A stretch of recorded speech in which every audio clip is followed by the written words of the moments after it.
We're live, Ben. Okay, great. Buzzing So forward. this title of our show is "Yucking in Everyone Else's Yum," That I don't know if I like that.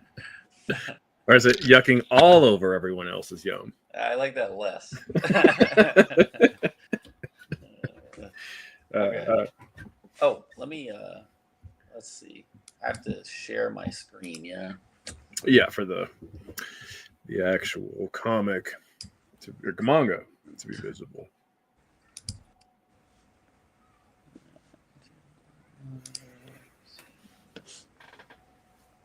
Let's do this. Okay, so let me try and do this. Sorry, I am figuring this out. So let's see.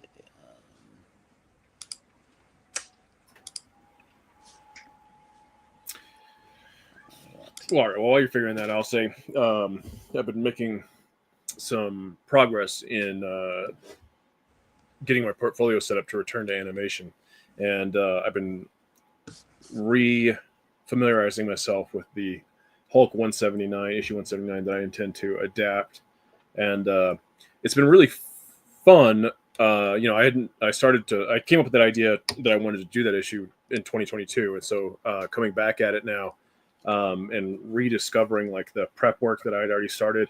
Like because it's with most of our stuff we've already got 3D models for backgrounds often provided to us for a lot of the shows that we've worked on, and this time I want to build not 3D models, but that technique. I don't know if there's a proper term for it that I learned on Star Trek, where you just use 2D planes of images that you create to construct your environment, buildings, and stuff like that. Mm-hmm. And I've been because the issue came out in the 70s and the original Hulk show came out in the 70s. Did you ever watch that original Incredible Hulk with Lou Ferrigno? Oh yeah, when I was a kid, sure. I never watched much of it. I don't think I saw really an episode when I was a kid, but I got curious about it. Back when I decided to do this in 2022, and watched the pilot, and the pilot is fantastic. It's so excellent. The story, the writing, all right, you figuring this out? In the bottom left, there's a present button. And no, I'm getting there, but it's like share a screen or like window, but then it's like I don't know what I can't see what it's sharing, so I don't know. Like it says share with this window. I don't want to share this window. I want to share this window. It doesn't show the different window options. There we go. I see it. Perfect. We did it. Well, I went and got the music. Thankfully, Joe Harnell did the music of that Incredible 70s series and the Incredible Hulk. And thankfully, they have a lot of the songs available for purchase. And so I can actually use the soundtrack from the original show for my scenes and stuff. Oh, very cool. Yeah. Okay. So now, after like a lot of problems, here we go. Okay. So, we're talking about Witch Hat Atelier, the manga, which I was going to watch some stuff about it earlier, but I didn't I ran out of time. But I guess there's an anime now, or they're making an anime. So, now, have you read it before? Had you read this before? I had read some of issue 1, chapter 1, a few years ago or something, but I didn't get very far. I'm not that interested in like fantasy in general, and so the moment that it was like clearly fantasy, I sort of bailed out. But this time I read the whole thing, and I enjoyed it. Yeah, I like it. Go ahead. That was it. I like it. Oh, okay. Yeah, I do too. And I had read at least the first issue or chapter. I can't remember if I read much past that, but yeah, and revisiting it, I was like, oh, dude, this is good. I was having fun with it, and I think realized some things about it that I maybe didn't the first time I read it. But yeah, let's get into it. So I don't know. This doesn't have the site. I don't think has the cover. So like that's the No, and just to be cover. clear, as far as I can see, I'm not seeing the image presented yet. If you presented it. Oh, you're not. Mm-mm. I see it. Let's see. Hold on. Sorry. Oh, here we go. My bad. Now you got it right. Yeah. Okay. All right. I'm learning, guys. You know. Okay. Bye, Yeah. guys. So it didn't have the cover on it, but you actually have the official release. So I got this because I watched like somebody did a video about the manga and just about kind of like the artists and some of the inventive things that they did with the page layout. So I should say the artist is Kamome. Kamome Shirahama, I think. So yeah. And Mike, unfortunately, with most or so many manga artists, they like to not reveal a lot about themselves for some reason. Hmm. And so I was bummed out. I wanted to see, how young this person she was when she started creating this, but her age is not revealed. Oh, okay. Well, yeah, it's interesting that you mentioned the age because, um, I mean, I guess you could have some of these. There's moments in the story where it made me wonder, how directly she was sort of inspired by her own life or elements of the story. So Yeah. let's get into it and then. All right. So real quick, because I'm going to walk my dogs before it rains, we're not going to be able to go through it as heavily as we usually do. But I definitely want to always, no matter what, do my 2-panel test. So 2-panel test, and so 2 panels. We're starting from the right, going to the left on this. Yes. So technically, panel 1 is the feet in the water. And out of these 2 panels, I like it because we're moving right into story. Now, and I don't need story to be explosive, as I've said before. What we have is information 1. Somebody walking in, presumably, due to the clothing, a female. I assume it's a dress right off the bat. Walking in what looks to be quite clear, probably beautiful water, right? And then panel 2, more story is given to us, right? Now we know it is a girl. She's carrying this pan. We're in nature, presumably, because we've got this deer right next to her. Like, this is all I need for story to be starting, right? Location, character, information about what's going on. Presumably, she's going to do something with this pan. And story has started, right? We've begun. We're moving forward. Yeah. Yeah. It's astonishing how many comics and other stories just don't get the story started right away. Yeah. It's nice too. The panel 2, you get kind of good atmosphere, like really nice atmosphere, and typical of manga. You start off with a few color pages, and they look nice. Okay, so yeah, we get that. I guess like is she cleaning this? Well, that's the question. So what I like about this story, what we're getting is this. It's beautiful looking. There's maybe kind of like because of the illustration quality, the nature, there's no dialogue, there's no sound effects. There's this seriousness to it that immediately gets undermined with this last panel, which I really love. She's got this like kind of goofy, light, I don't know, innocent smile to face to her as she's dumping this stuff out. But I don't know what this stuff is. And we're going to quickly see that it's not maybe a good thing that she's dumping it into the water. And I really wish that there was more indication that this, whatever she's dumping out. What did you speculate on? Well, yeah, I wonder what this says here. The sound effects. That's what I was curious in your official. It doesn't have sound effect adaptation. Let's see what it says. Well, it just says splorsh. Okay. So it's just the sound effect of the sound. Yeah, I don't know. Maybe it's like old cooking oil or something.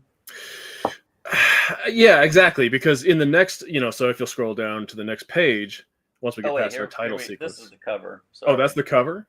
But does that in the actual release, does it go to that cover image or does it go straight into this next page? Well, this is the no, in the comic. Actually, there's a let me see. Oh no, okay. Yeah, the order is slightly different. Yeah. So, but yeah, Okay, well and that's important though. Let's hear it. What in the actual official translation? What is the page? What's the very first thing we see and are told?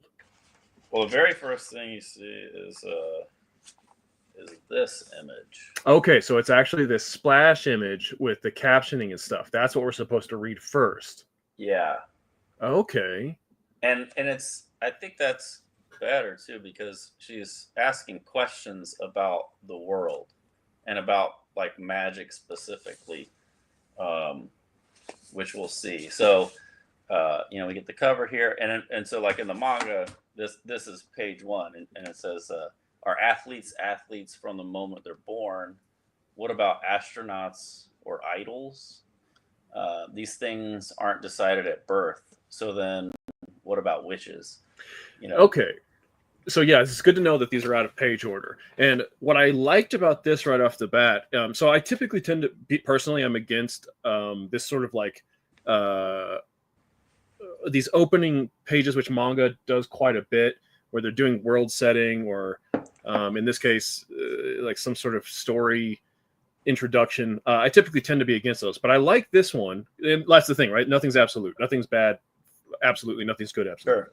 And this is an exception to me because the storyteller is talking to us directly, right? Mhm. Like this isn't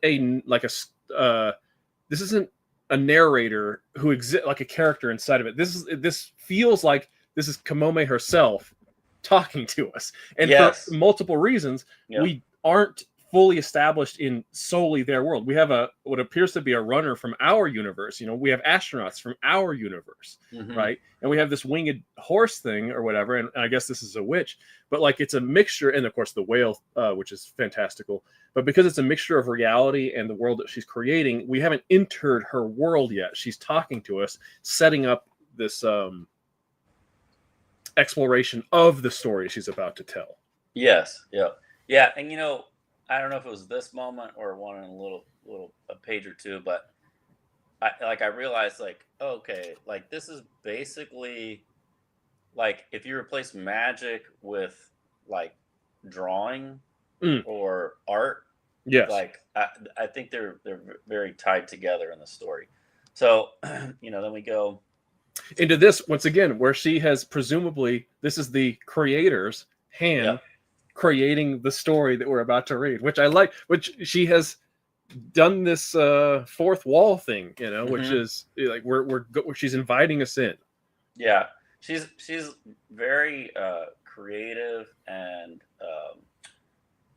like she does a lot of things that are not like traditional. Not at all. With storytelling stuff, and very, very, very, very creative. I don't know if I said And that, but just to throw it out there, with this, so many creators are, or not, maybe not creators, but there's this criticism which I personally dislike so much, where people are constantly being like, "I was taken out of the story," as if there's some desperate attempt to forget that you actually exist or that this isn't real. And here she is, she's showing us flat out, this thing that you're about to read isn't real. I created it, right? Here it is. Here's the production of, like, here we have the line art, just pencils and stuff over to the right with it further rendering. Like, she's just saying, this is me creating this to you.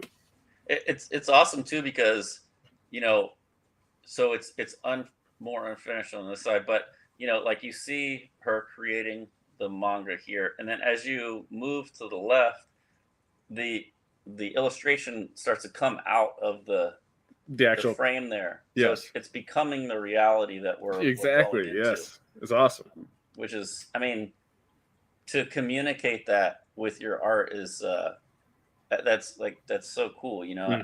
Most people just don't think to that level. Absolutely. Yes. Okay, so now we're back to the story. We would have gotten to that page now, and then we get here. And so now this is the panel where, because it's a scrub, and the deer is obviously like taken aback, which I think that all this is very funny.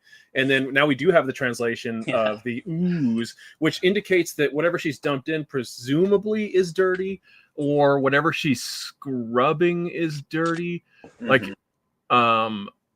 so that's and that's the unfortunate thing here, is that I was like, is that what exactly is it what she dumped in? Or because I see she's carrying some laundry in the third panel, and so maybe what's dirty is the actual thing that she's washing, rather Oh, than what she yeah. dumped out.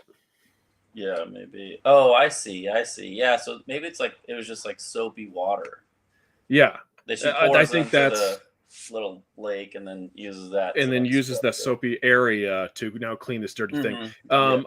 If you'll go back up, if you would please, and I know I'm saying I need to hurry, but Yeah. go back up to the what's truly the first panel. Up, hey, I mean, what's not that up further? Because is there any indication? Yeah, maybe in that panel we can see that she's got laundry. You know, like we're not seeing her carrying anything but Right. this. So that's Yep. kind of the trouble, I think. There's something it looks like in there, but But then see, when you scroll down, it's the same color. It might just be the liquid that we're seeing. yeah. Yeah, Yeah. I think if we could, if there was some visual, like if we saw the bank in that panel there, or down in this panel where she has the bank down here where she's got her feet in the water, if there was some indication of the laundry that she's actually, I assume it's laundry that she's Yeah. actually doing, that would have been very helpful to me, because I put more effort into be like, what is she, what did she dump out, and why is it so black Yeah. here and not black in the previous panel? I didn't okay, so like just reading through it, I didn't really I thought about that a little bit, but then, she says here, sorry about the mess. It'll turn back in a sec because the spring has magic flowing through it. So, that's kind of the point of this, right? Is Yes, to just show that, magic is in this exists in this spring. universe. Yeah, well, in the universe, yeah. So, And then then immediately yeah, the we glow. assume this is the magic activating. And I want to comment here of what's great about this is, once again, so many storytellers are not getting to their actual, like, the interesting parts of their narrative, where Mhm. she's showing us magic right off the bat, and it's Oh yeah, mundane magic, but that communicates how special their world is, that this place is simply going to cleanse itself right off, like, of anything dirty, which is cool. yeah, it is. And the way she does it too, like, I mean, it's just white. Yes. I mean, you get some rendering and stuff up here, but she's very restrained, and she doesn't do anything like crazy. You get like a glow, and it kind of establishes like this is what magic energy looks like, at Yes. least at sometimes. So And then to prove that it is clean now, the deer thing is yeah. drinking from the water. Clearly, no longer a problem. Yeah. And we do see Yeah. the laundry, so we got some shirts and stuff there Yeah. hanging on that. Right here. Yeah, she's such a strong illustrator, man. Like, I don't know, just again, she doesn't overdraw. I mean, you get a lot of detail on the trees and whatnot, but she's not over detailing the water or anything. Yep. Absolutely. Okay, so then we see her name's Coco, or the main character's name is Coco, and yeah, you see how much she is enamored by With magic. Yeah. Yes, which is important to our character, like, and the world, right? She is impressed by this thing. We're impressed by this thing. I mean, you and I, at least. For sure, yeah. Yeah, and then you get a little explanation here about how magic is a part of the world, flows through the world, makes life plentiful for us, and indispensable, convenient miracle. And how it works, I don't know. So I want to pause you real quick. This is no longer Kamome talking to us like in the beginning. This is now Coco talking to us, our main character, right? Yes. And we know that because she says magic is indispensable to us. And this is a perfect example where exposition is now what I want as a reader, right? I've been introduced to the world, the story starting slowly, but that doesn't matter. I'm intrigued by the story, and now I'm ready. I want to know more. How does this work? Oh, now she's telling me the information I wanted to know, right? Magic is everywhere, and nobody knows how it works. That's intriguing.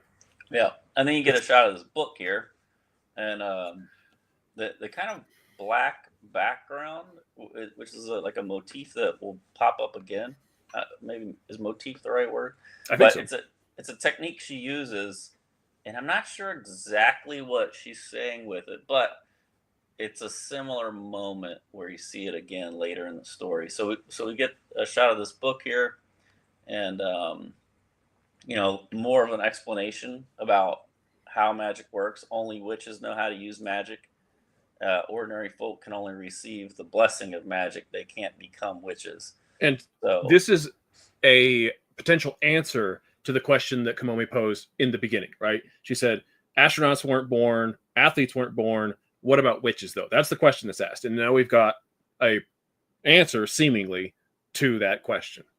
In this universe, witches have to be born. Yeah. So, then you see her, she's lamenting like, oh, it must be nice to be born a witch, which is something that she really wants to be, but it's out of her. And then I throw this out there. One of the things you want in the beginning of your story, quickly, is to give your main character a want, something that we can get invested in, right? And it can be a very small thing. Like one of my favorite examples is in the 1988 remake of The Blob, a horror movie. The very first want we get is an introduction to what Paul, the main character, he likes this girl and he wants to ask her out. That's as simple as the want. But now as the audience, we're subconsciously invested like, oh, I wonder if he's going to do it. Will it work out? In this case, she wants to be a witch. Now we know what she wants. We knew she was enamored with magic, but now we know she wishes that she could be born a witch. Right. And now, will she become a witch is the question. Yeah.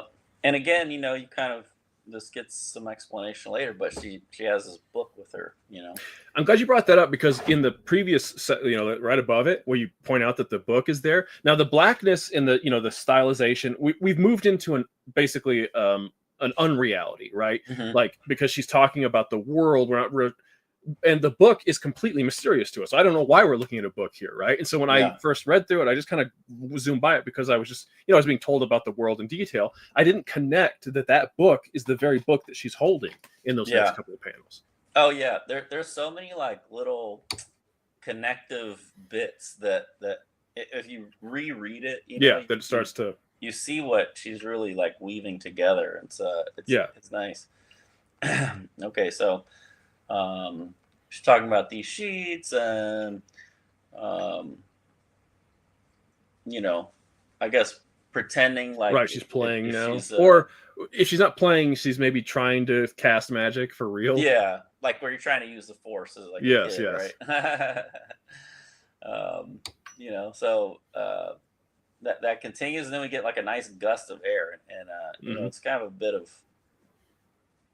of a tell, right? Like then the sheet flies off. So, but it's just the wind, She's up on like the top of this building or whatever, hanging up the laundry, and she's playing, and then a gust of wind takes the sheet and blows it away. So, which leads our eyes and her eyes to flying Pegasus carriage, which we get a nice shot of here. So once again, is this a boring story where nothing's happening? No, it is not. We're moving right along. We're finding out her wants. We're finding out how she feels about magic.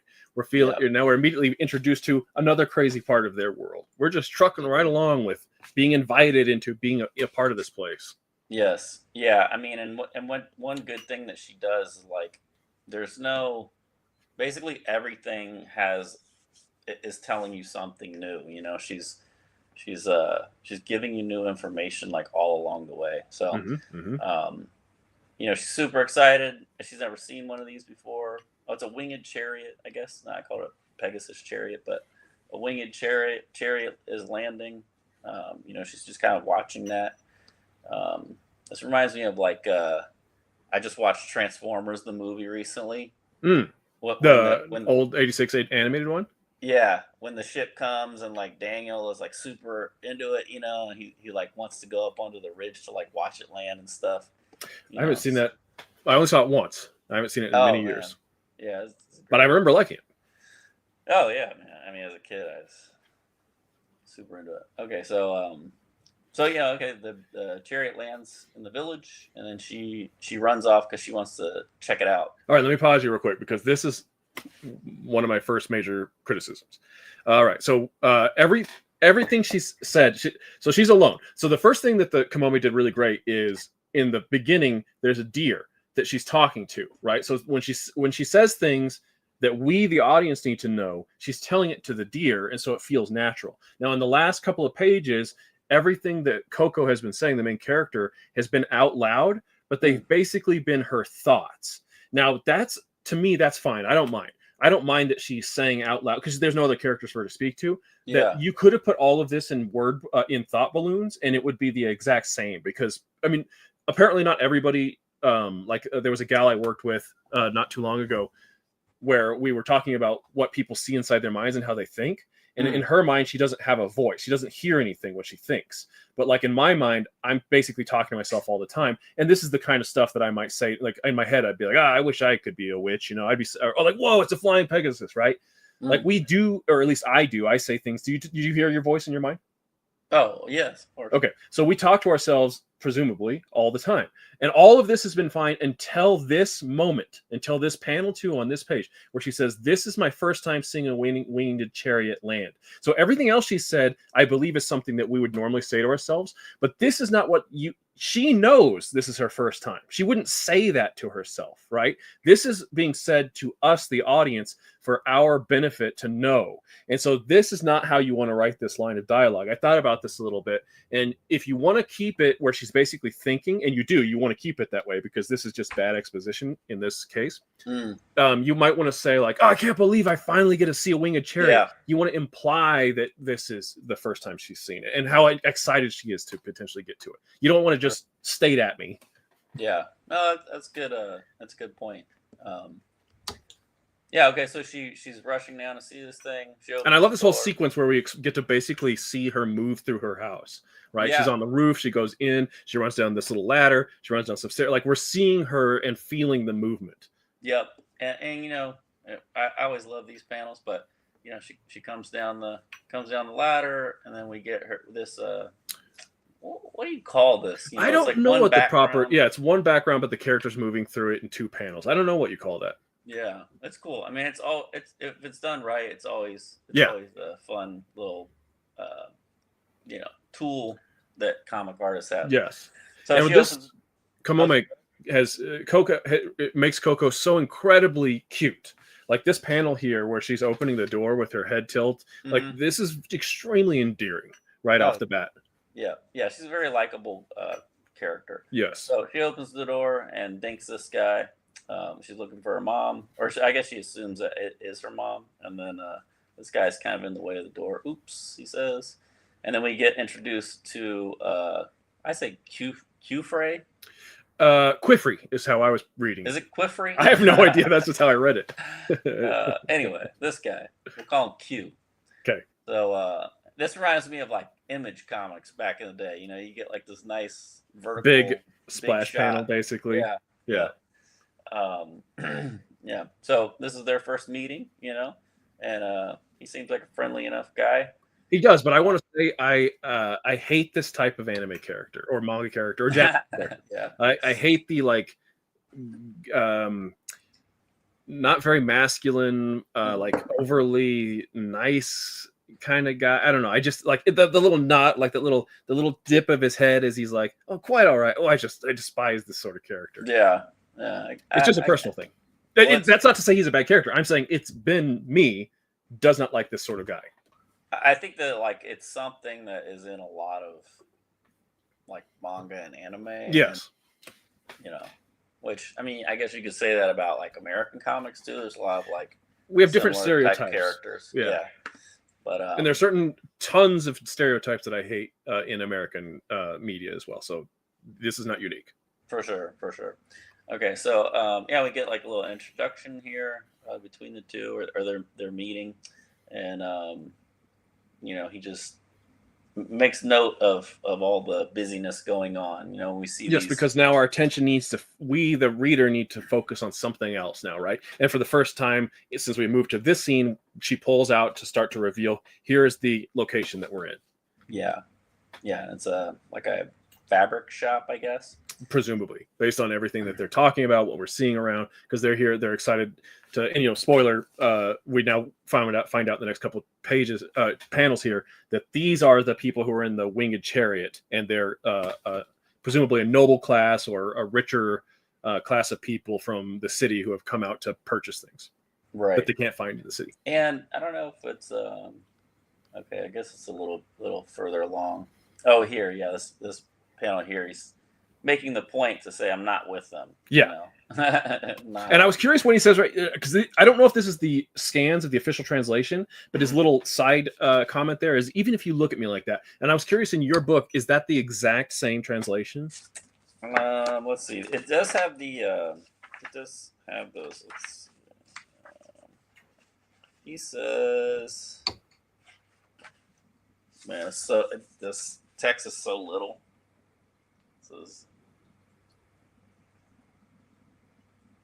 It says you can stop looking at me like that. Okay, because I Slightly different. don't like this translation of even if you look at me like that, as if she's like trying to transform him into being with them, which doesn't make any sense. So I like that a lot better. Right. Yeah. Yeah. I mean, she got some cool stuff too. Just like with when she goes off model, Yes. Like there's some great stuff coming up. And that's what's thrilling about somebody who's so clearly great at illustrating, is she's not hung up on like perfectly capturing reality or the consistency of like it absolutely has to look like this every single time. Yeah, she's not afraid to go to push the cartooning when it for a moment. Yes. So yeah, I mean, here you just have you get the ladies here, and they're kind of just talking generally about the things that they're I guess gonna buy. Nice use of zip too, like to separate them. Exactly. Very simple but very effective. Yep. So yeah, she's excited about these new people. Which shows that she's not just she doesn't just care about magic, right? She's excited about many things. She's very likable once again in her enthusiasm. Yeah. So let's see. We got Miss Dressmaker. They address. Now we find Coco's mom. Right. Coco's mom. And the actual name for the first time, Coco. Right. This is the first time we learned what our main character's name is. Exactly. Yeah. So she's asking her daughter to give some help, and then this is where her mom basically like volunteers Coco to help Q there with what his order, and he's a well, the mom just reassures him that she's very capable. Let me jump back. She doesn't volunteer actually, because she's taking it on. So she's saying, "What do you have, sir?" And he says, "This is what I want. Here are the measurements." And it's actually Coco who jumps in. That's right. She says, "I can do the measurements," which catches Q off guard and helps us to realize. Oh, so apparently Coco is not completely useless in this situation, right? Like she actually is help to her mom, and she's surprisingly skilled in a way that we don't know yet. Right. And then we get the reassurance, like you said, where she says Coco's very good at it. That's right. Okay, so she's asking for permission to go see the chariot. She's super, super excited about that. Mm-hmm. And her mom is kind of not for that. She doesn't want her to mess anything up. Exactly. And so this third panel, once again, this could have come across with the dialogue, it could have come across badly in a way that, it's exposition, but it's exposition done in a way that I think is actually in character in what a kid might do. Because she says, and like you asked me to, I won't even say a word about wanting to become a witch. Right. Now, they clearly had that conversation, but this is the first time we've heard it. But I think that that's how a person who, in the nicest way, she's trying to manipulate her mom to convince her to go let her do this thing that she wants, which is to go see the chariot. So she's saying ahead of time, she's basically jumping the gun saying, and like you told me to, I won't even say anything about this thing, right? So it's exposition, but it's exposition done in character, and I think in a way the little kid actually would try to manipulate their parent.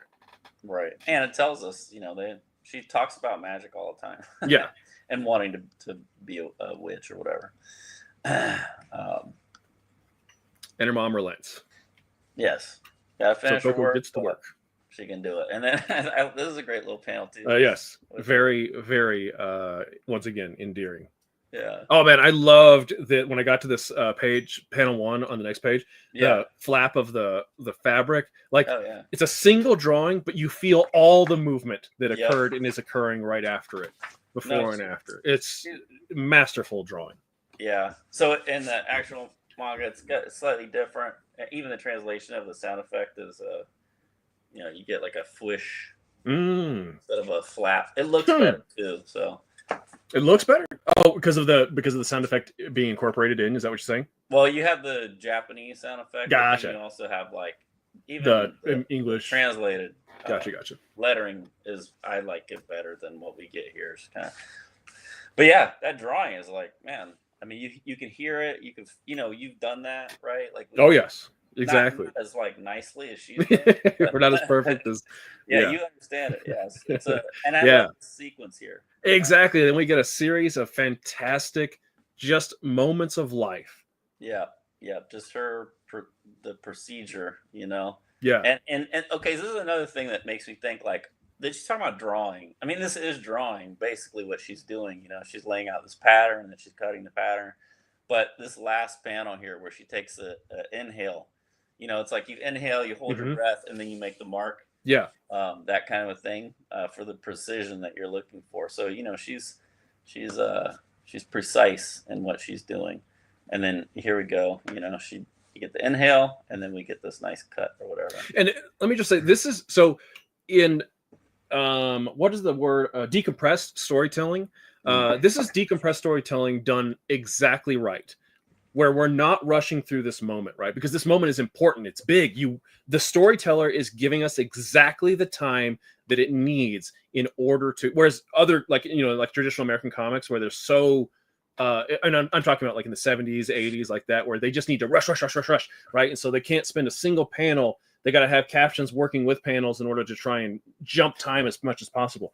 But in this case, because it's manga, and I'm not saying decompressed storytelling in manga is great all the time, but I'm saying this is important. We need to spend 7 panels making this cut to tell us how, because this is important. This is important that Coco can do this as well as she does.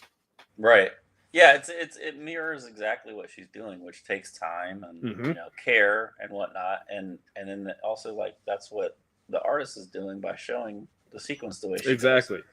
Yeah. So again, I mean, it's kind of parallel to drawing and that kind of a thing. So Q, he leans over, he's checking out her work or whatever, and she's kind of like a little bit I don't know, flustered, I guess. Yes. She didn't realize he was like observing her, and we get confirmation. Again, sorry, go ahead. Oh yeah, I think maybe you're about to say it, but again, it shows you like she was honed in. She was really focused on her task. No, what I was going to say is we get confirmation by a secondary character saying, because what we just saw, right? So as her mom said, she's good at it. We saw her, we think it's good, but we then have confirmation by another character, not her, saying, yes, that was good. Right. Yeah. Okay. So and here again, she goes way off. Like there's not even eyes. Very very cartoony. She's got the what's the hairs, I think. Yeah. The hair and stuff. Loose hairs or whatever. Not loose hairs, but what's it called? Like, what's that? Like frazzled or frazzled. There we go. That's a good way. Yeah, that's great. So he's complimenting her on her work, craftsmanship. I mean, he says art. He calls her an artisan. Yes, very high. And then I think this is key. That next panel where he says, "This is magic." In a world where we know magic exists in this world for real, in the way that we often think, but we're now getting a new frame, a reframe of what magic can be. And I'm with him in this regard. Like, as somebody, you and I we're illustrators, artists, whatever. But there's one skill that I've purposely purposely made sure I don't learn, which is sculpting, because so much sculpture is like magic to me. And I don't want to ruin that magic by learning it and internalizing it and for it to lose its sparkle. So as long as I never know how to do it, it can always just be magic to me. Just like, wow, this is so incredible. Man, sculpture might be like my favorite sort of, I don't know, art form. And so I love sculpture, man. It's whenever you do it, I'll be, it'll be like magic for me. Oh, I want to actually. But he says this is magic. And again, it's a little bit of a tip of the, like a little tell, a little maybe Oh, foreshadowing. I see where you're going with this. Whereas I interpreted it purely as just craftsmanship with no magic whatsoever. But maybe you're right. Yeah. Well, not well, you see as you read. Right. So then she freaks out like no like her reverence for magic is like Yes. she's I mean the drawing is crazy. She's going crazy. Yes. She's like no it's not magic. Don't say that. And then Yes. she said she explains it all. It's more mysterious, more sparkly magic. It's Super got more pretty. to it. And then this Great. nice moment where everything slows down and she's trying to, capture her full idea of what magic is to her, and she, Yeah. simplifies it all. Or the closest she can get is precious, more precious. Right. Yeah. Yeah. And in this background here, you think this is just like a It's a special what's like pattern of well, you say the word zip tone. I've said screen tone for so long. I'm first gonna screen keep saying tone? screen tone. But there are special patterns that you can get. Okay. Yeah. I mean, yeah. She just puts so much thought into everything. Hmm. Um, Let's just talk about that panel real quick. So we have these drawn sparkles around her, right? And then the screen tone background is also implying it's an unreality to try and like this is not really, and that's what manga and anime. I had an art teacher in 11th grade. His name was Mr. Cool. That was his actual last name, and he had named after the cigarettes that his dad went to get, never came back.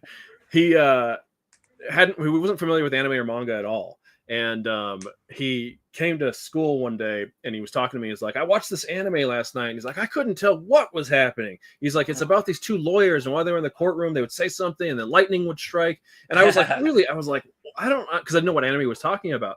And then it took me a while and I was like, oh, he's talking about, like, it wasn't for him, he thought it was literal lightning that was happening, but it was a stylization, a choice. Like, I'm sure, I don't know what anime he's still talking about, but I'm sure there was a character where like something dramatic happened and the character was like and like lightning bolt struck in the background, to imply the shock that he was feeling, not literal lightning. And so that's what we're getting right here too. Again, is this like this isn't literal. There aren't literally the environment she in hasn't transformed into this other space. It's a way of highlighting the emotional moment that's happening for her, plus the impact of this story beat. Yeah, she went to a different place, like in her experience here.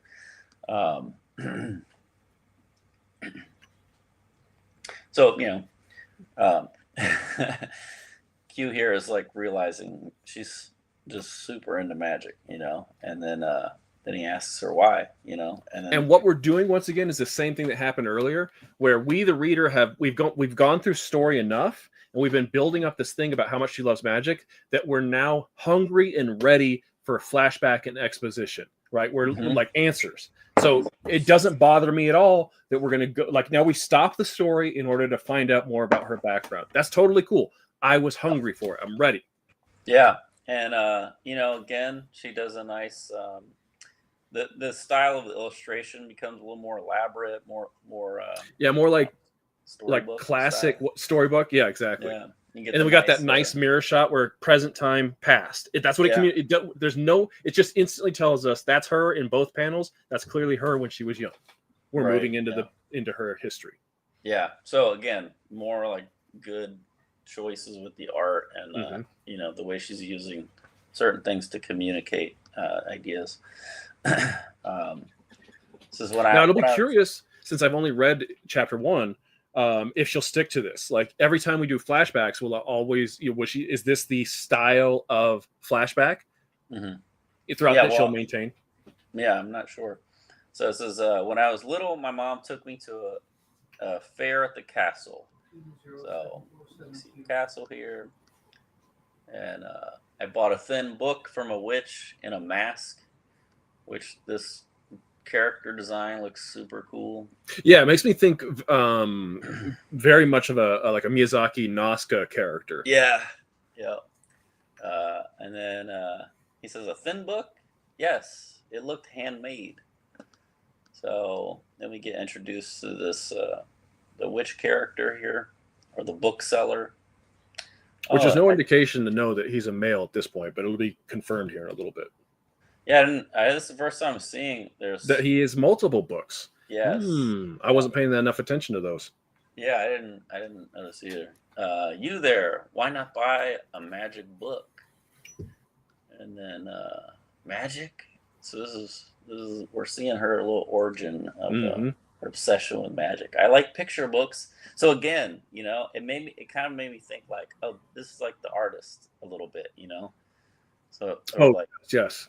being into picture books and how they're like magical. I mean, maybe I'm reading too much into it because Yes, that's how this I year. view that stuff. But I think all artists do, right? Like we all love like books and comics and illustration, all that stuff. Yeah, magic is the miracle that colors the world. Let me point something out real quick in these two panels because I just literally was, in studying some stuff today. I was watching this YouTube channel called "Every Frame Is a Painting," Oh, yeah, and great. there was a video about the Coen brothers and their direction on conversations or dialogue scenes. Yeah. And one of the things that Tony in Every Frame Is a Painting pointed out was that the Coen brothers often like to put the camera inside the conversation, which means that you're frequently looking at one character at a time, like we see here. And in this case, both of these are basically the POV of the characters. Mm-hmm. And I don't know if he goes. I stopped that video at that point in order to have this conversation, but so I don't know what he goes on to say. But what I immediately took from it was it makes the conversation that much more intimate. That we are part of it. So like, if for example in this top panel, if we had the witch in the back, like we're looking over his shoulder or something, we're not part of it, we're observing. But by putting us inside of it, where we're looking through the eyes of each character, it's like that moment becomes that much more close. Like we're not a passive observer, we are experiencing. Right. Yep. Okay, so yeah, magic colors the world, and then he does a little magic here. And again, we go back to the glowing effect for the magic. So, okay, the light on the pavestones at your feet, it's all magic. Now, I didn't interpret that as him casting magic, but that these pavestones were imbued to light up, and that was just part of the city. And that she had been doing this, she'd been walking around all day without really observing, because she's a little kid, the significance of this phenomenon. But you might be right. He might be casting it. Well, I don't for know, the first time. now I'm like, maybe that's what's going on. I don't know. We just never saw that. We haven't seen that yet, right? Well, and that's going to get a little tricky as we move forward. So let's see if we can try to. I don't know. We'll see what happens. Yeah.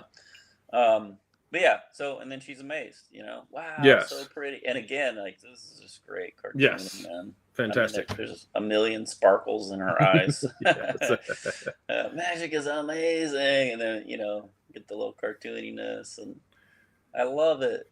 I love magic. Right. Buy now and get a free wand. And now this character is the shadiness is a big question at this point, right? Like, what is this girl, 5, 6, something like that? Yeah. And he's how much of a shyster is he? Or whatever. Man, she's really like, okay, just really quickly, we get this shot, which is like, man, so nicely drawn and fully rendered and stuff. And then, this guy, the bookseller's like, man, it's beautiful, right? And then we get this. She doesn't even draw anything in the mouth. Like, I would never do that. Yes, just to highlight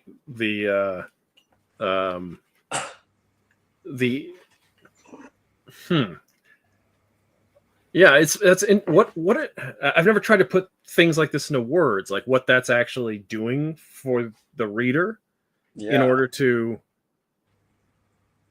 I don't know. I mean, it's kind of weird, but like, I don't know. It doesn't. Okay, I think I've got. No, go ahead. It works, right? Because she's small. So far away. The simplification. Like maybe she should. I don't know. Well, no, that's what I'm saying. Is that. Now, I'm not saying she should or shouldn't, but what I'm starting to think in my head here a little bit is that that's what cartooning is. That you can render something perfectly realistic, but by going away from realism, you can often highlight or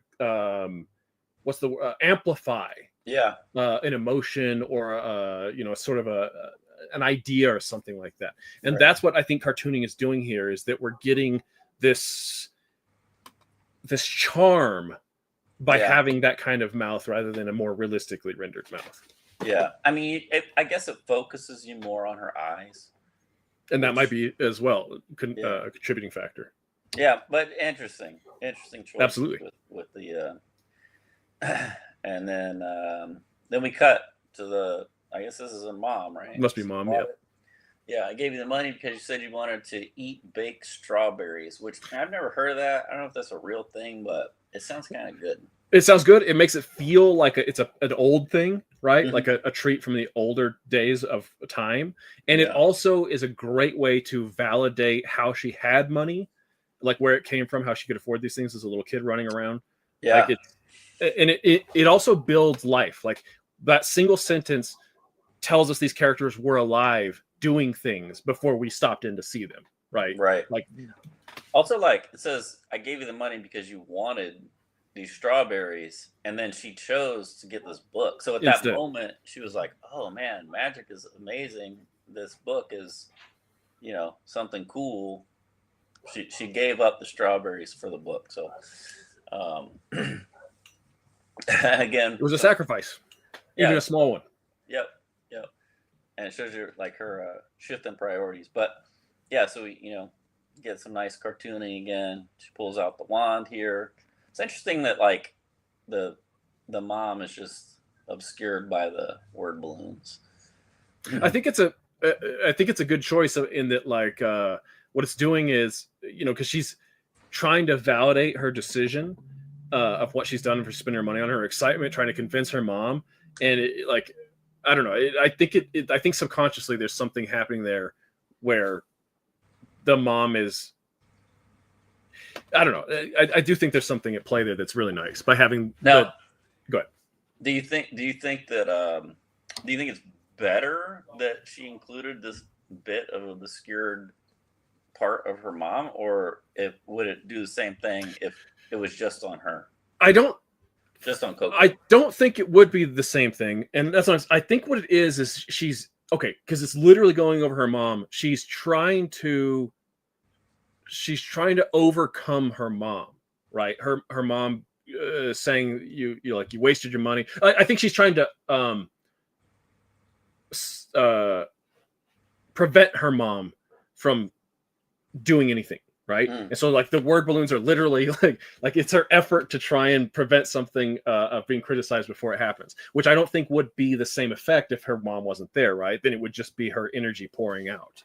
Yeah, and I would guess this is the artist is doing this intentionally. Yeah, even if she didn't consciously think about what it meant, subconsciously she knew there was a different impact that the reader would have by including the mom or not.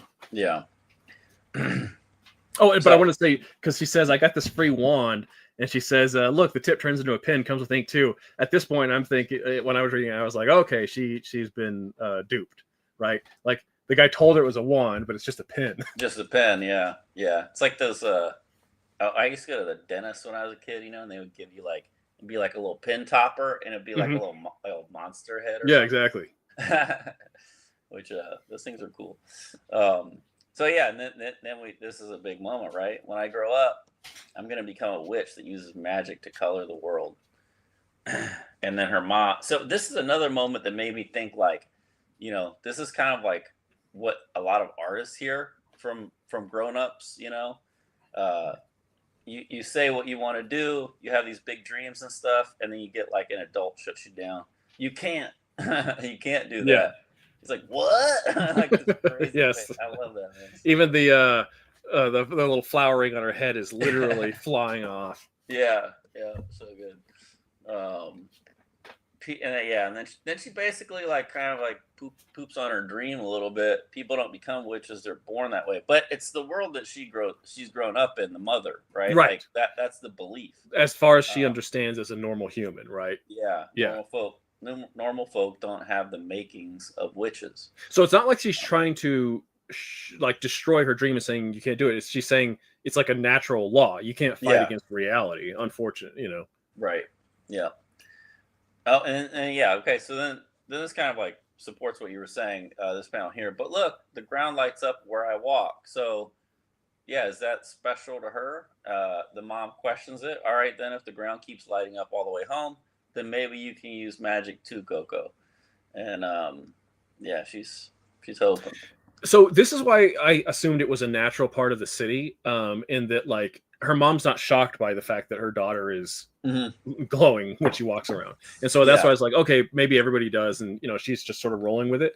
But this is part of what the storytelling doesn't super work here in these next two Yep. panels, where I was like, okay, is it still lighting up or not? There's like I can't tell. Now Yeah. maybe if it was lighting up, there would be no like if you'll scroll back up like there's no shadow, but she's so far away, and like you know, she the artist moves between simple. I guess in the next panel you don't see a shadow either, and so maybe Yeah. if it was lighting up, there would be no shadow, and maybe that's I what the don't artist know. is trying to communicate there. I couldn't tell either. I was like, is it lighting up? I don't know. Yeah, exactly. So that unfortunately didn't work out in the way that I wanted it to. Right. Well, Yeah. but okay, we just don't want to criticize, right? We want to try and always come up with a solution. So if you'll scroll back up, so potentially there the shadow might be telling us that it's not lit up anymore. But is there water? I was thinking maybe it hit the shadow even like no light in whatsoever, right? Hmm. Like because it's clearly nighttime. Is that Yeah. don't put in like you know I love when manga art I love doesn't have to be manga, it could be comics whatever, but I love when things don't have to be realistic, and so to highlight the characters she has this aura around Hmm. them, this light aura, in order to pop them out from the black background. And I've Yeah. had our other artists like Ron Randall, the actual comic book artist, say how much he hates the halo, and Hmm. apparently maybe Mike Richardson from Dark Horse maybe I also hates the halo around Yeah. characters. But I always thought that was cool. It's a very graphic image, very you know I love that kind of stuff. But so you could do the halo around the heads, but down by her feet, don't have that lit up like that. Have that like the black is like solid around her feet down on Yeah. that, and then on both these two close-ups of the feet, have the ground totally black, because that would say no light. Right. Yeah. Yeah. Yeah. I don't know what happened there. I'm not. I'm kind of like surprised actually. The by this, and maybe it's like a something she would do differently now. Sure, yeah, you know, because oftentimes you in your head when you're creating, you know what you're doing, and so Hmm. you think something's clear, and Right. Yeah.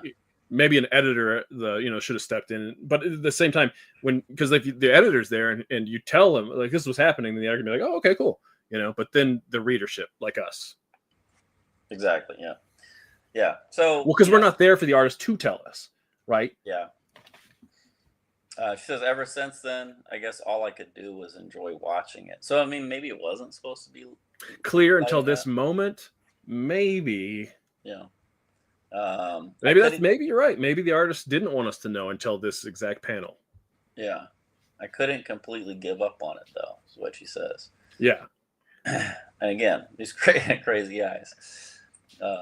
I always want to do stuff like this. It's just like, it's just not what I do, or I haven't found like a way to work it into, but I it's cool. also want to do more of it. I often get so caught up, not because I think I want to do that. I don't, but I get caught up in like, oh yeah, here's how I draw this character, right? Yeah. Rather than how can I It's, get something? Yeah, it's something you have to like be aware of, and you like, that you want to work in, so that you can look for those moments like, okay, here's what I'm going to try this, and then until it becomes a part of your of your natural, your yes.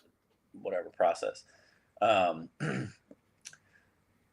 I thought that thin book would tell me how to use magic, but no such luck. And then you see Q here, he's like he's intrigued by this book. Yeah, Man. so he doesn't think this is total nonsense, obviously. Yeah. So again, this is what I was talking about earlier. Like we have this moment where we're black. Yeah. A witch selling a picture book at the castle fair.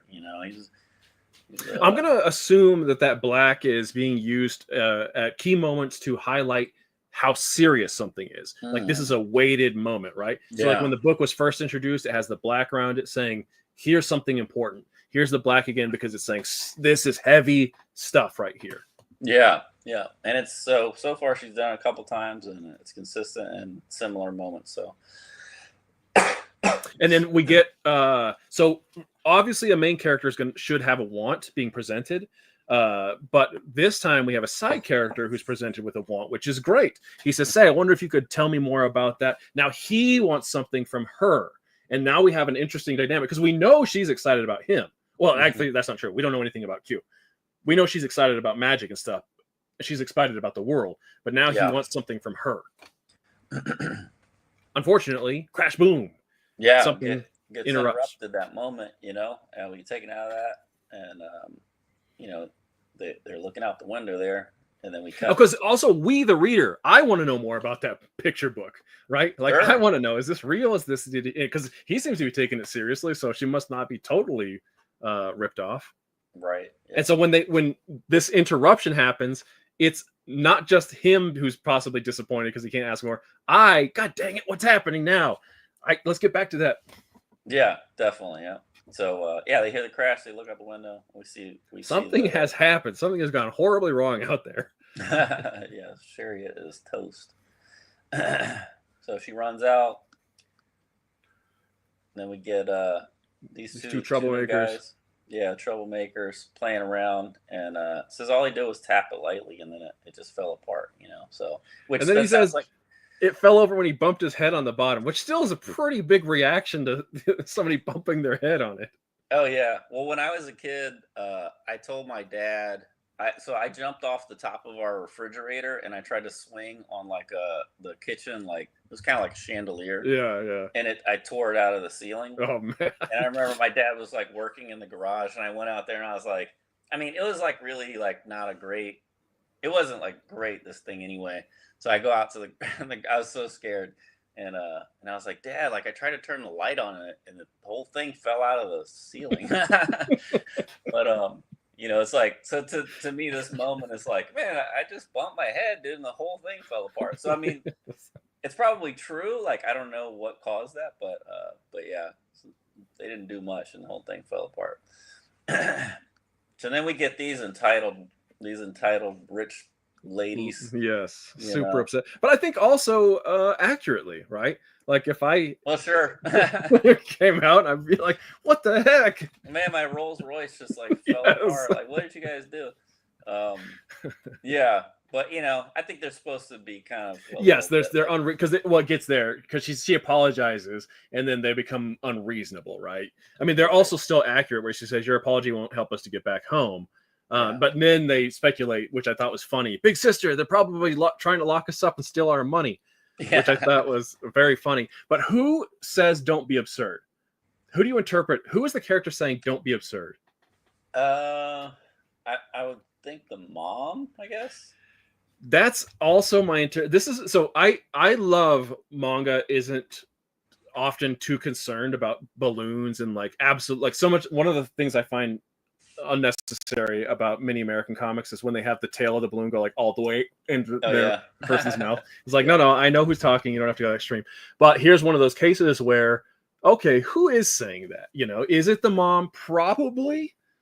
But if it's one of the other sisters or something, one of the other ladies, then that means that it's just one of those moments where an interpretation of whose balloon that is changes the scene a little bit. Sure, yeah. I think it's probably the mom, right? It makes the most sense to me. Yeah, probably. Okay, so then Q offers to fix it. Now here's another example why I hate this kind of guy, because he starts with and is it just makes me my teeth start grinding, Oh, hey, should I fix this? Would you like me to fix this? Yes.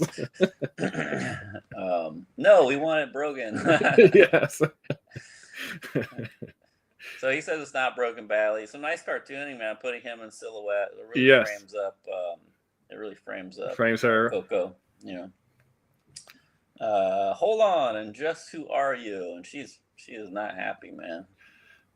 No, and what a great drawing, that expression is so fantastic, Oh yeah. This is one of those cases where a pointing is acceptable. I think that a person who is irate, especially unreasonably irate, it's going to be doing some pointing. Sure. Yeah. Yeah. So he, he apologizes because he's a weak dude. And he's very polite, I wondered about this.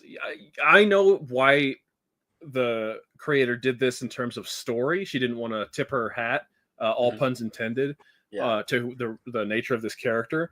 But then I and this would only be answered the more you read the story. Is he a kind of guy who often doesn't put his hat on? Is there reasons why you would go about the countryside without your hat on in order to maybe mask your identity?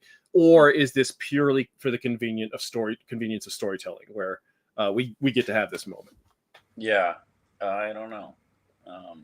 It doesn't seem like a very convenient hat. That's true, but the anime and manga characters wear all kinds of wild stuff. That's true. Yeah, that's one of the nice things about illustration. You can do like impractical designs that they just look cool. Yes, exactly. So we get the reveal. He's a witch. And now I just want to talk about for a second here. So the very first time we saw him, we had what you called, it reminds you of Image Comics, because it's like he's bigger. He's not. We don't get the full body because but we do get he's breaking out. Like there's no panels trapping him. Yeah. But in this case, she's actually pulled the camera back to help to sell the sort of because it's not meant to be a giant, huge moment, right? It's not meant to be like he puts it on and it's like, whoa! It's like he's just simply stating his existence. I am the witch, right? I am this guy. And so by pulling back and having a far shot, it just helps to make it that much more practical. Yeah. Let's see. I forgot. Okay. Oh, actually, yeah. So we see her react first, which is intense. We get the speed lines or the effect lines, or whatever proper term for those lines. Yeah, impact lines or something. Impact lines, maybe. Yes. Yeah, the impact of the emotional moment for her. Like she doesn't draw anything in the mouth. Which, I mean, why am I drawing teeth all the time? But and then we see him, and that's an awesome little drawing. Yes. Keep going. A witch's hat. And you could fix the carriage. Now, this is one of the ladies, right? This is like a random dude or something. Maybe the driver. Oh, maybe because he's got like a little facial hair. It looks like. Yeah, I don't know. I'm guessing he's the driver. And here we're getting an explanation of what witches are. Right now, we did have the Coco's mom say something earlier. She said, "If something breaks, there's no witch here to fix it," which is telling us what witches are like in this universe, right? Witches typically for us in the Western universe, they're typically bad, evil creatures, right? Yeah. But in this universe, witches are helpful, right? And they maintain sort of things working, and also, in nature, keep things nice and clean and all that. So, yeah. So he says, I only have to recast the magic spell on the floor of the carriage, although I'd rather not do it outside. So then we find out why he says this, Coco, please, Coco, she because she jumps in. Please use our shop. Yeah. Now see here, let me jump in there a little bit, because I don't know if that's you just naturally doing something, but even though that word balloon is high up on, like, typically, you read balloons up first, but because it's naturally flowing from right to left, and we're going, although we're moving down to please use our shop, and then up to the Coco, right? Because the Coco comes second to after but like it's because of that spacing, like I think the eye is naturally led into the appropriate reading order. Oh yeah. Well, I mean, you go from reading here, and then we get her. Yes. So we see the I mean. No, wait, hold on a second. I'm saying please use our shop is the first thing before Coco. Coco is said after please use our shop.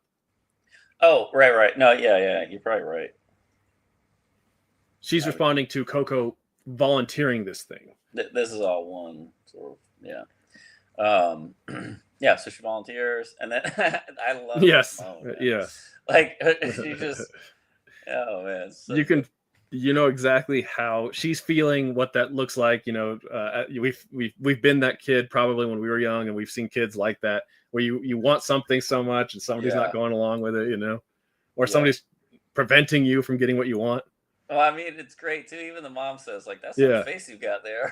Yes. Oh, I wonder what it says in the actual thing. So here it says overflowing with desire, which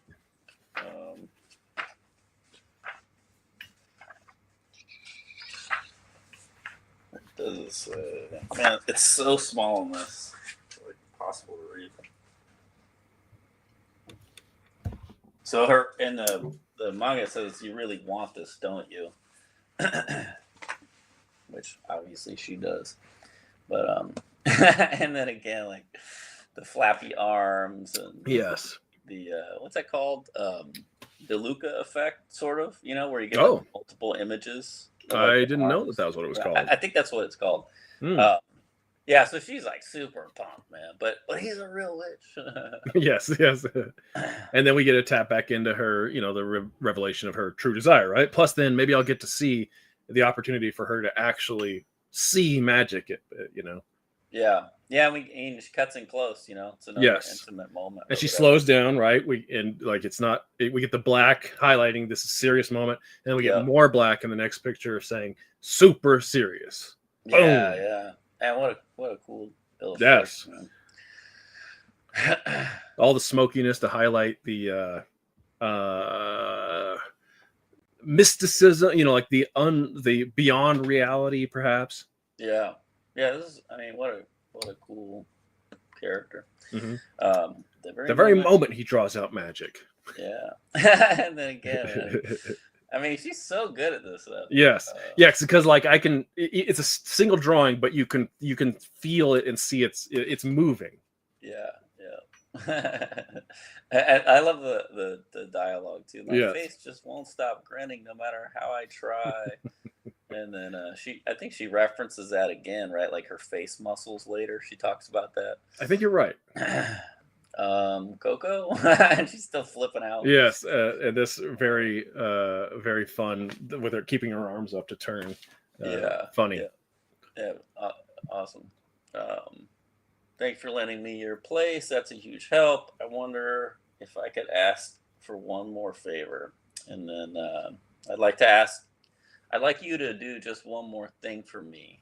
Would that be all right? And then yes. It's like, man, it's like she waited for this moment, and then kaboom, reveal. Oh, and there's even, I didn't notice it the first time, but there's even the single leaf being blown by. That's great. And then the flat little fantastic background flashback panel. Mini flashback, explain it. Yeah, I want you to stand guard outside so nobody peeks in when I'm drawing magic. So he says it, Yes. But we don't know he's literally. Yeah, we don't know exactly what that means yet. That's the giveaway. You mustn't let anyone in, no matter what. Okay. And then we cut back to her sad reality. Life is so unfair. Yeah, my face is all worn out after all those expressions. Yeah, so this is another, this is great. This is conflict in storytelling, right? Getting like the character and us not getting what we want. And okay, well, how are we going to deal with this now? Again, I think in this, so the sort of like little aside, the quiet talk in the manga says, "My poor little smile muscles, utterly betrayed." I love the my little smile muscles. Yes. But how come I'm not allowed to watch? So she doesn't know, and then we get these two little. They're back. Of course they would be. Now see this panel here, we get the lines or whatever. That was on the deer as well. Yes. Like what is that? So I think this is one of those cases where it's a very Japanese stylization that has grown for who knows how many decades. But like with the deer, and I think what we're seeing here, and I haven't tried to put this into words yet so far, so we'll see how well I can do this. But it's a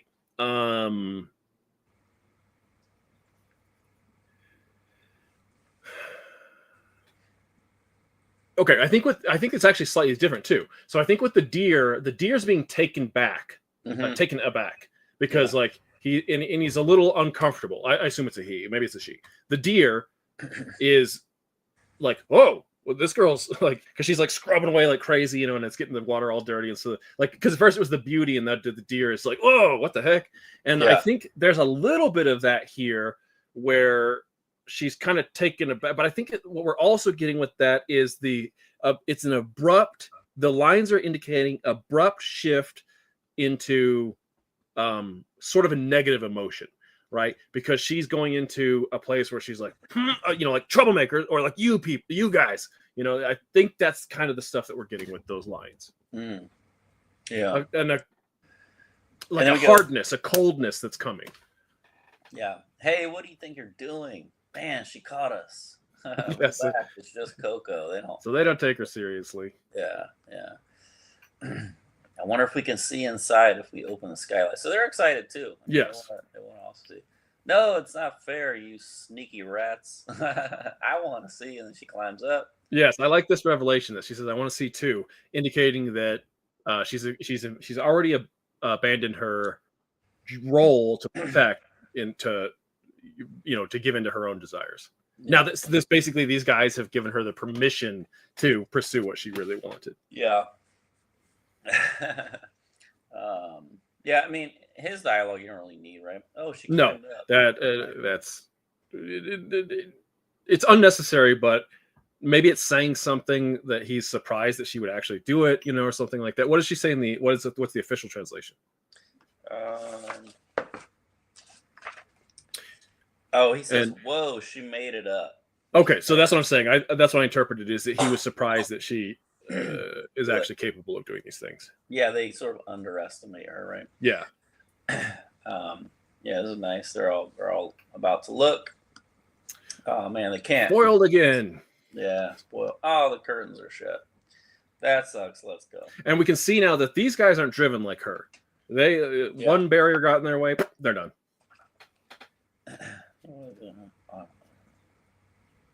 Yeah, so it's basically the same in this. What they say. This was a little confusing to me at first. I think it's is it like one of the sheets from earlier? And that's confirmed in the and that's fine. Sometimes it's okay to be confused, right? Now, if this was animated, if this had color, we would not be as confused as much. But yes, so by it takes a couple panels, but by panel 4, we get the revelation of what's happened. The sheet has blown off the clothesline and hit her.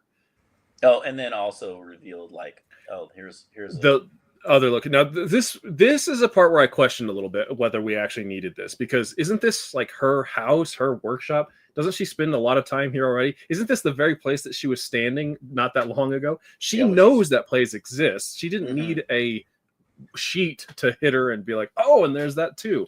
So I was a little suspicious about the need for this sheet. Now, was this something that sort of Q orchestrated? Well, could be. I don't know how he feels or thinks about this sort of stuff. Yeah. All right, so she climbs in, sneaking in. Sneaks in.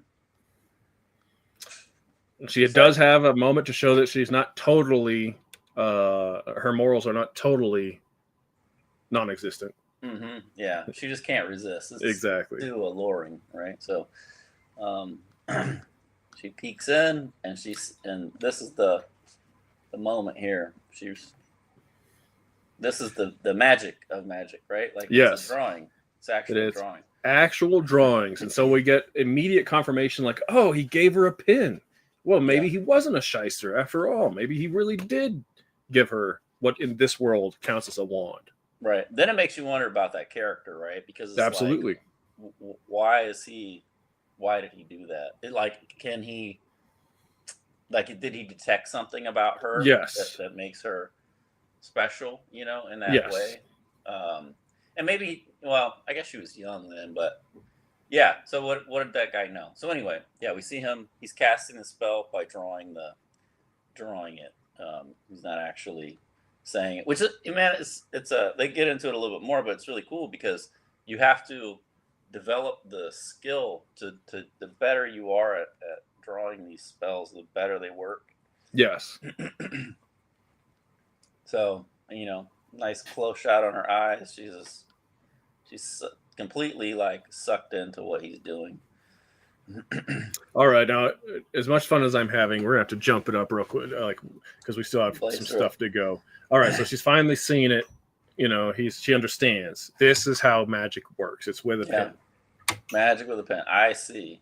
You see what she sees, and she's literally acknowledging that. So, isn't drawing magic from somewhere? He's drawing the magic, which is cool, man. That's it's a really fun idea. Really on magic. Yeah. Yes.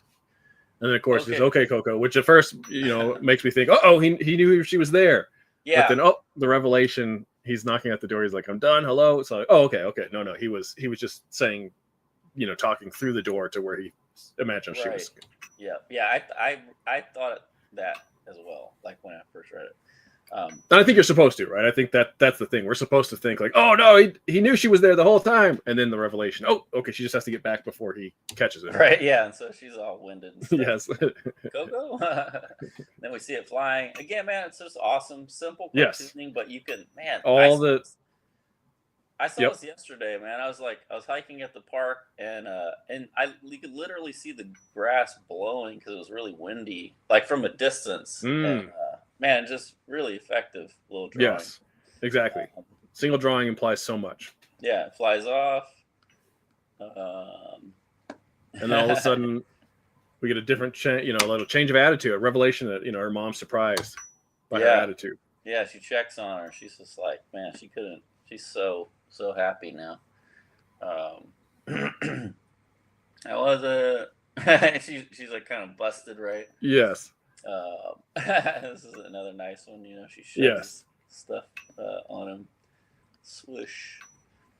And then we get his want again. I wanted to ask that picture in more detail, but now built natural. Like, so many stories have so much false drama and false conflict in it, where characters are doing things stupidly or in ways that nobody would do just to extend the the time where they don't talk about things that are important. But this is done well. He wants something from her, but because of what she's done, she can't feel comfortable around him right now. Like, she probably feels guilty for watching him, but she's also excited about stuff. And so now he can't have this thing that he wants. And so the story keeps, we are also extending our interest. Yeah.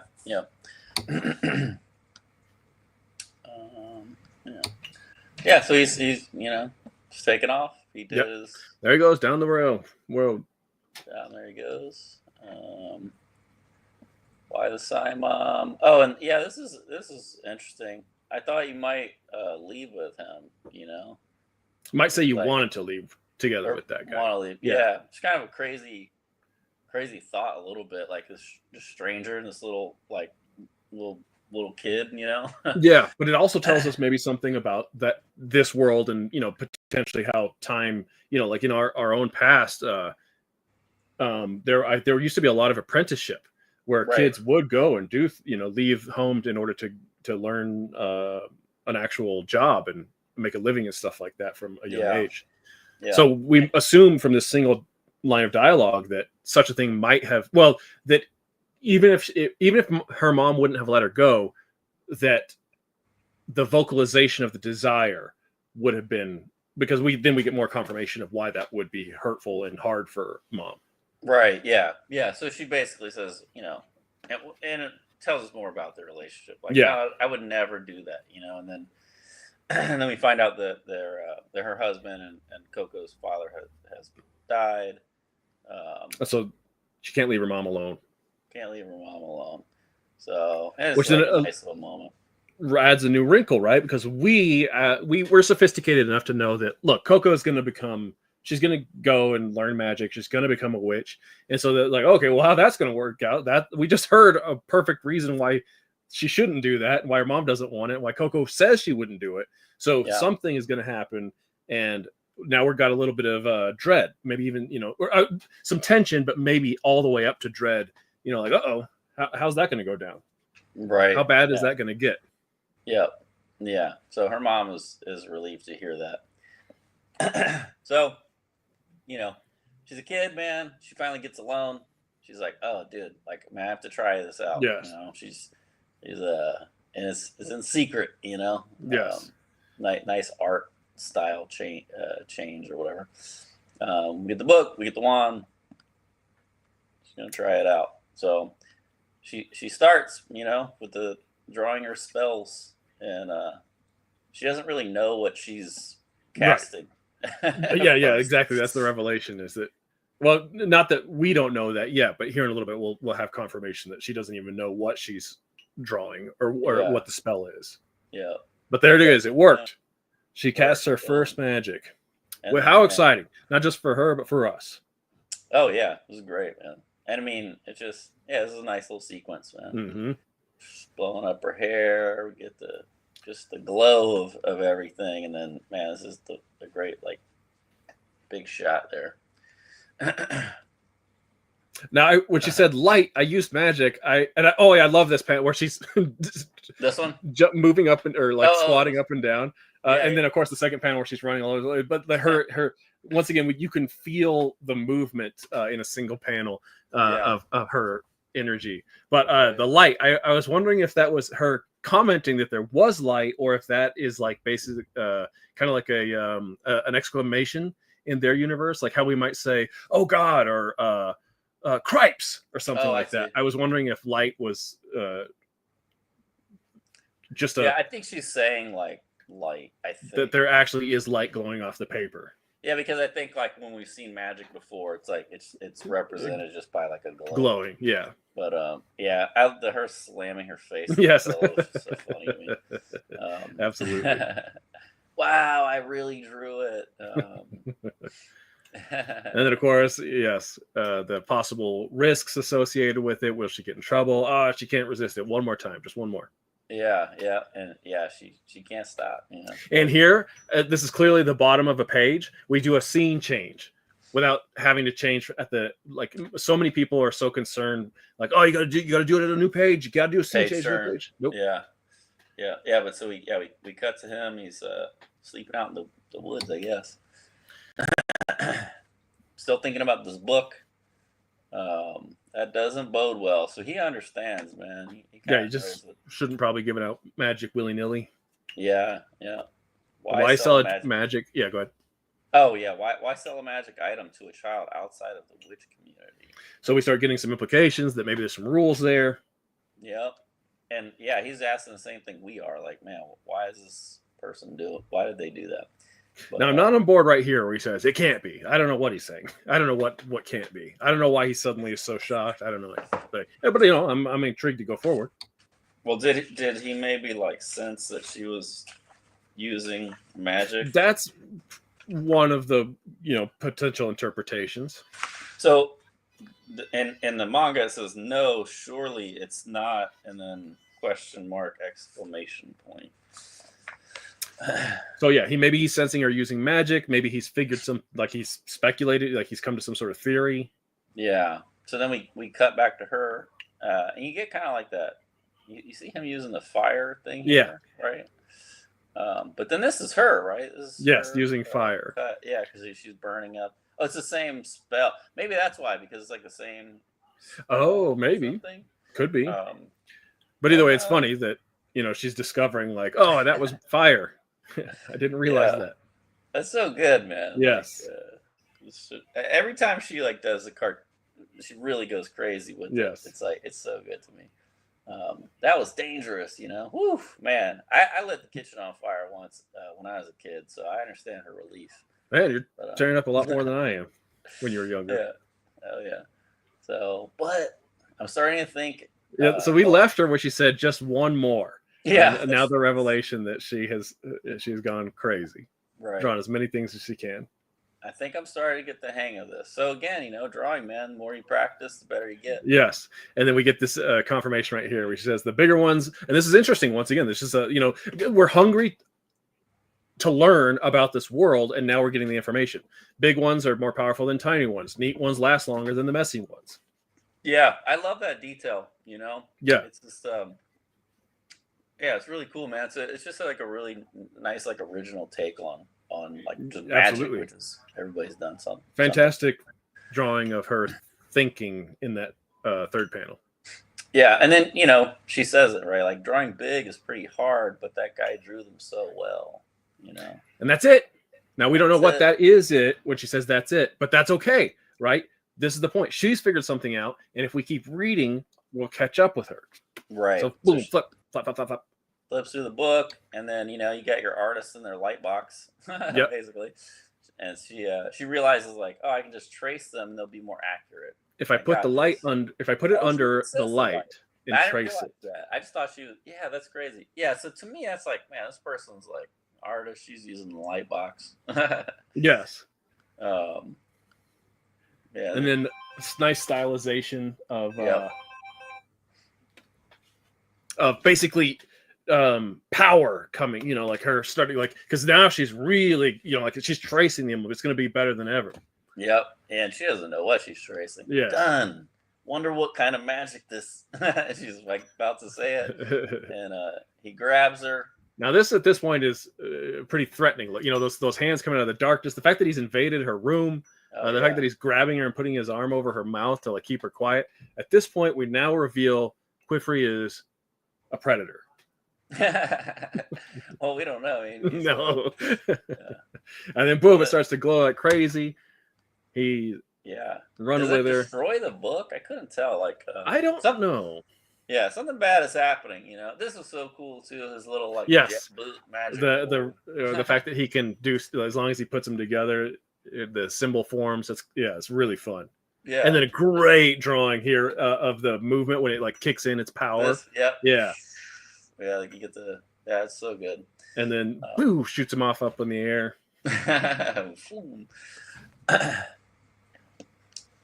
She knows she messed up. He is not happy. Yeah. But now this is the part where I was once again a little questionable, because he says, "What did you draw, Coco? What kind of magic did you draw?" And I was like, why is he like, if he didn't know what it was, then why did he get the heck out of there so quick? Now it could be that he just sensed it, he knew that there was some powerful magic going down. Yeah. Well, or is it just convenience for the storyteller's sake? Because she needs to get them out of there for the thing that's about to happen. And so I don't know. This is a little bit questionable to me. Yeah, it's because here, he's already going to grab her, and she's finished the spell.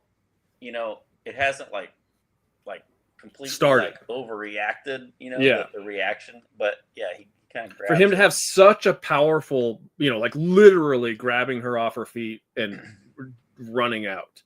That would indicate that he knows something. But once again, this could simply be convenience where the storyteller has not, done.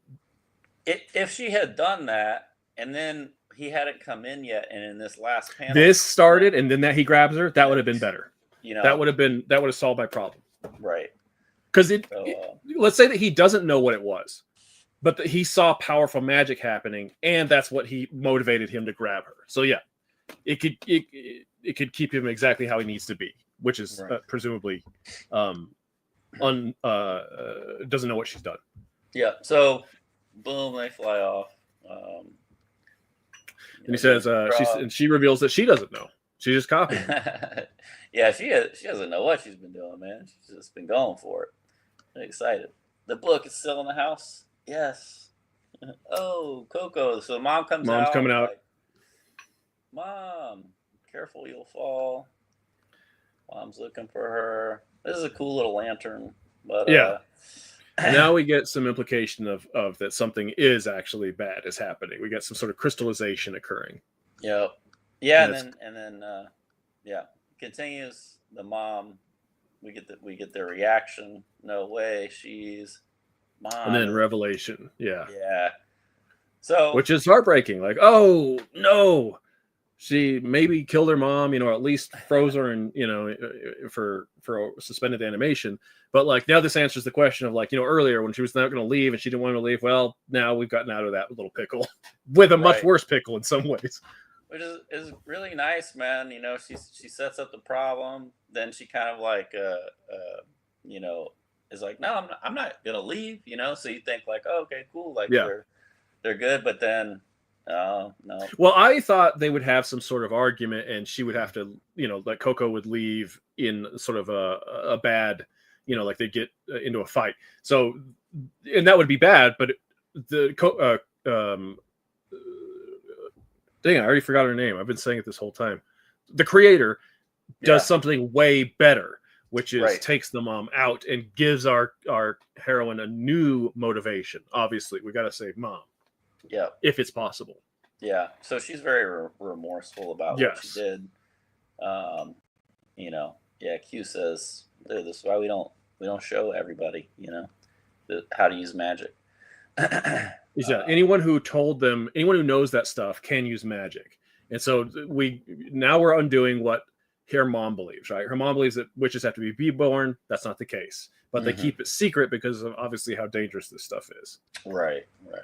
Yeah. It's, Yeah, so he wants to erase her memory, Men in Black style. yeah. And she's like, And I no, love dude. her response. I love that she immediately is physically fighting. Like Yeah, this is what I want out of a main character, right? I don't want some pushover, passive, whether they be boy or girl. I want somebody who's capable of driving a narrative and take action. yeah, yeah. Yeah, and she fights him. She fights him hard. This is like trying to like wash your cat or something. This is what you gotta deal with. But yeah, so he basically says like, okay, like, do you think that you would remember what you drew if we could find another book, another volume of that book? And she says that she does. And let me just comment on why this is great. Why not only is her physically fighting what I want to see, but she's fighting for two interesting motivations. One, she doesn't want to forget that she's actually learned magic now, of course. And two, she doesn't want to forget that her mom, like how much would she forget? Would she forget her mom entirely? Would she forget like how that she needs to save her mom? Like her own love of magic, and then also how am I going to help my mom? Those are great Right. things to fight back for. Definitely, yeah, yep. And then here we get a little piece of or a little bit of indication of some lore. If that book, as I fear, is one of theirs, then if I erase her memory, I'll lose my only lead. So now we indicate that there's more than just the witch community. There might be factions or something like that, perhaps an enemy, And so his want has, we're still getting more of his want. We've expanded.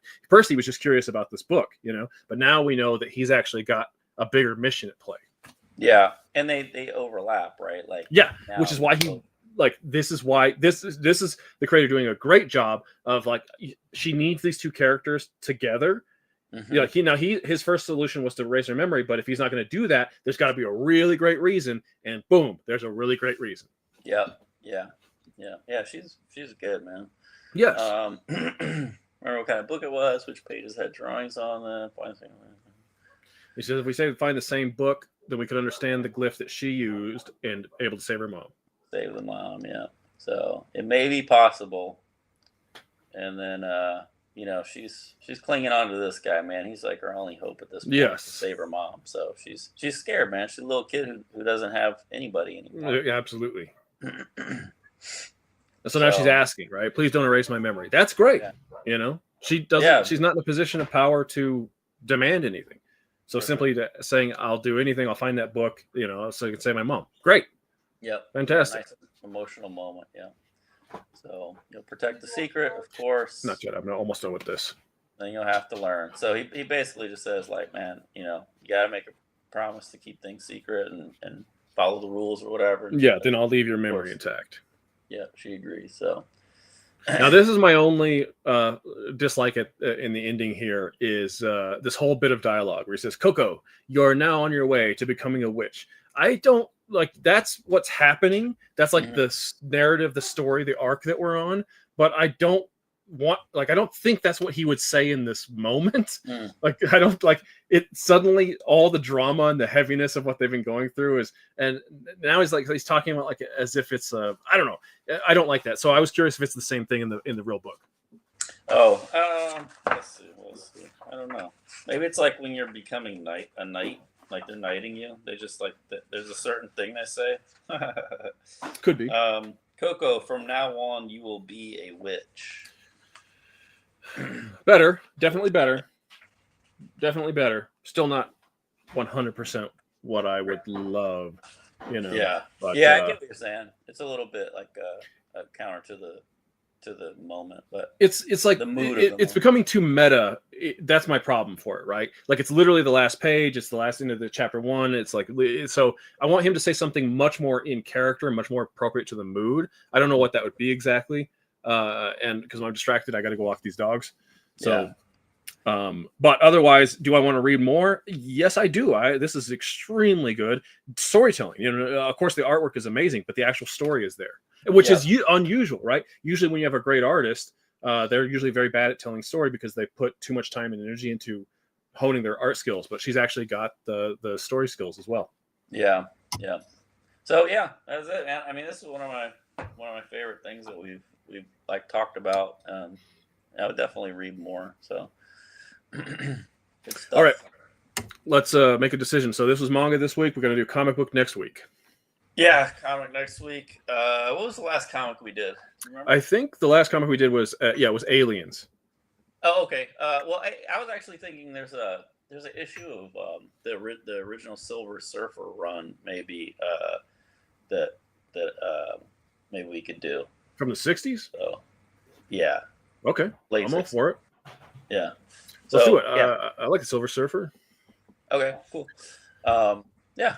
So I mean, we'll do that next week. And I mean, I've been doing stuff. I know we're pressed on time, so maybe next time we go over a little bit more about where we're at. Yeah. In our own trajectory. Yep. Okay, sounds good. Oh, yeah.